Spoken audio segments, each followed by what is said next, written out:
vai cometer um grave erro. Qual o grave erro, Ezequiel? A Bíblia diz que Acabe vai casar-se com Jezabel. A história fala que o seu pai vai fazer aliança com Etibaal. E nessa aliança com Etibaal, eles fazem um propósito de quando Acabe crescesse, Jezabel também crescesse, os dois seriam dados em casamento.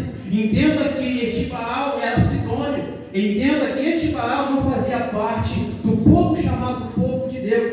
E Deus havia proibido a aliança, a união desses homens com mulheres que não fosse servo do Senhor. A Bíblia diz que agora essa aliança vai gerar não apenas um casamento onde Deus não estava presente, mas também trouxe para o povo de Israel uma idolatria. Entenda que quando Jezabel vai chegar na cidade de Israel, ela vai trazer com ela deuses, costumes. Entenda que o costume maligno ou algo ruim é muito mais fácil de se aderir do que uma coisa boa, porque o que é errado é mais fácil do que você aprender do que é certo. É por isso que muitos estão se desviando, porque começa a andar com quem não é, começa a viver com quem não é e acaba se contaminando. Só que a Bíblia vai dizer que agora Deus vai levantar Elias, e o nome de Elias significa o Senhor é meu Deus. Então a Bíblia está dizendo que agora Deus vai levantar o grande homem chamado Elias para profetizar. E o capítulo 17 ele é bem taxativo em dizer que Elias vai falar assim,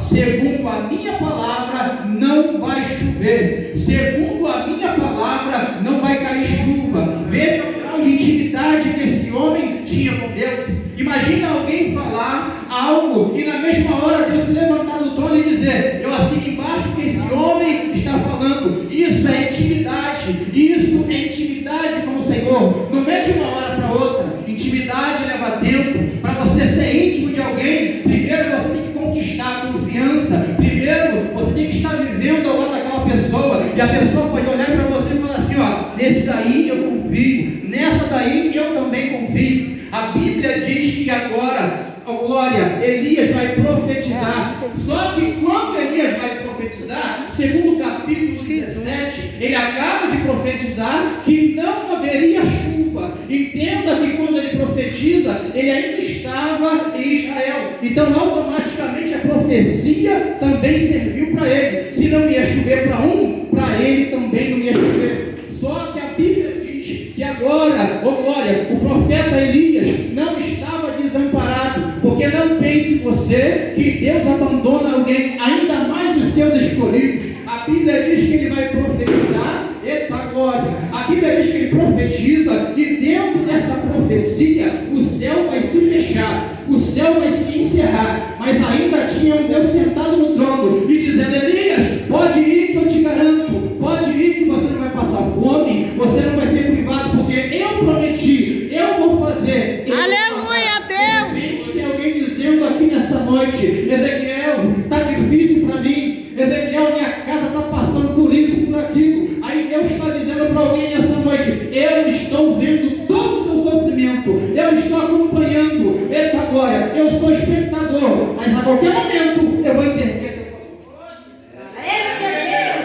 Veja que Elias agora ele vai se retirar, ele vai para Querite, porque foi Deus que mandou.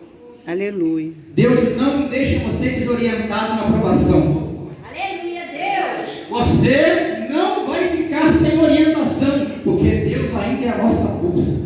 Aleluia, Deus ele não vai te abandonar. E eu fiz algumas anotações. Agora a Bíblia diz que ele vai para Querite. Só que em Querite era uma provisão para Elias. Veja que o ribeiro de Querite estava dentro daquilo que ele tinha profetizado. Olha para o texto e veja que tudo em volta estava seco, mas Deus tinha preparado um manancial de água para Elias.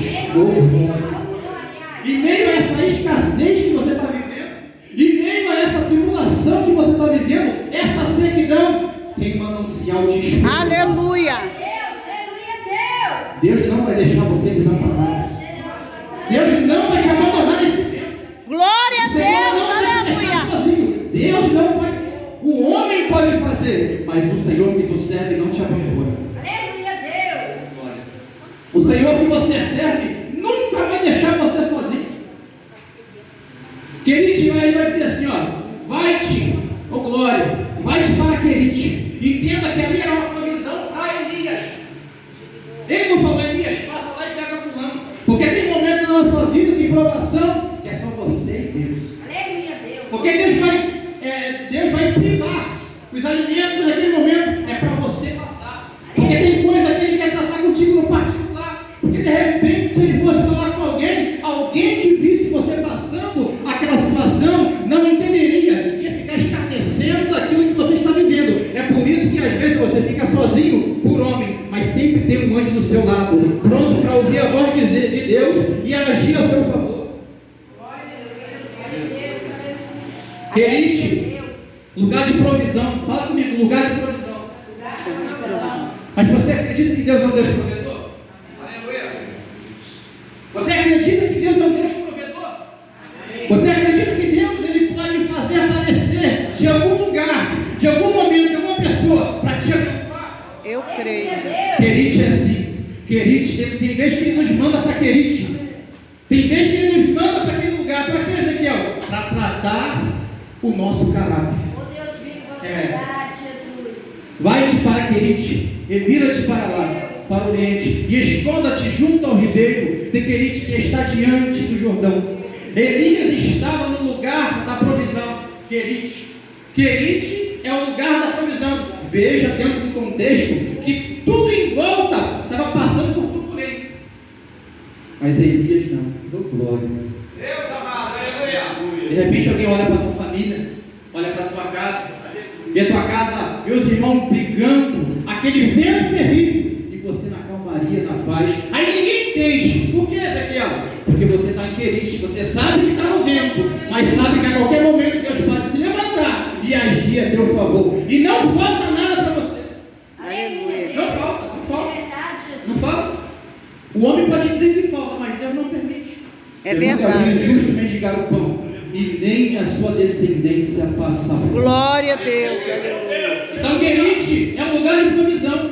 E Querite tinha pão, carne, água. Estava muito bom. A história vai dizer que Elias vai passar 2 anos em Querite. Só que Elias agora, dentro de 2 anos, vai entrar num estado onde algumas pessoas entram. Qual que é, Ezequiel? Do estado do comodismo. Elias tinha pão, carne, água. Só não tinha relacionamento.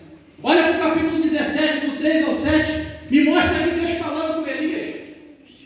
Depois que Deus leva Elias para o Querite, Elias ficou sem ter um relacionamento com o Senhor. O problema, irmãos, é que a gente entra num estado onde a gente fica adormecido.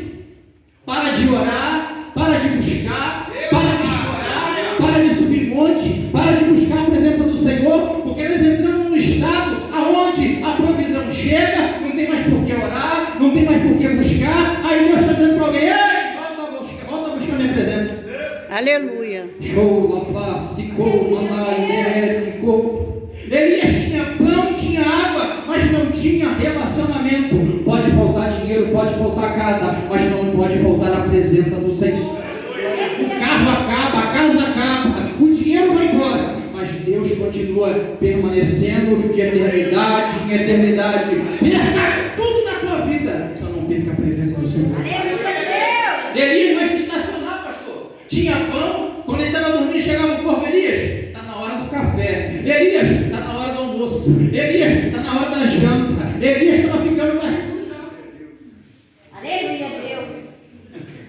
Ele já estava ficando de tanto comer e É beber. Só o que verdade. faltava para Elias, o homem de Deus, o grande profeta, estava ficando sem ouvir a voz do Senhor. E tudo é para um homem não ouvir mais a voz de Deus. A orientação vai para a esquerda, vai para a direita, vai para frente, para, levanta. Porque pessoas que não ouvem a voz de Deus ficam perdidos dentro do processo, só rodando, sem saber para onde vai. Mas aquele que está dentro do processo, mas está priorizando o reino, não fica sem direção, não fica sem saber o que fazer, porque Deus sempre vai dizer, sempre vai direcionar, sempre vai mostrar, mas é para quem tem propósito em buscar o Senhor. De repente você não está entendendo, vou explicar melhor para você.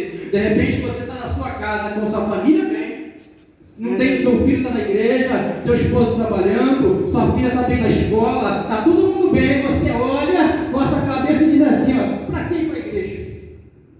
Para que buscar? Se tudo que eu preciso eu tenho. Aí Deus está dizendo, não, está faltando um relacionamento. Está faltando você buscar mais, porque não é mais como era antigamente. Lembra quando você iniciou na sua caminhada? Você chorava, orava, tinha prazer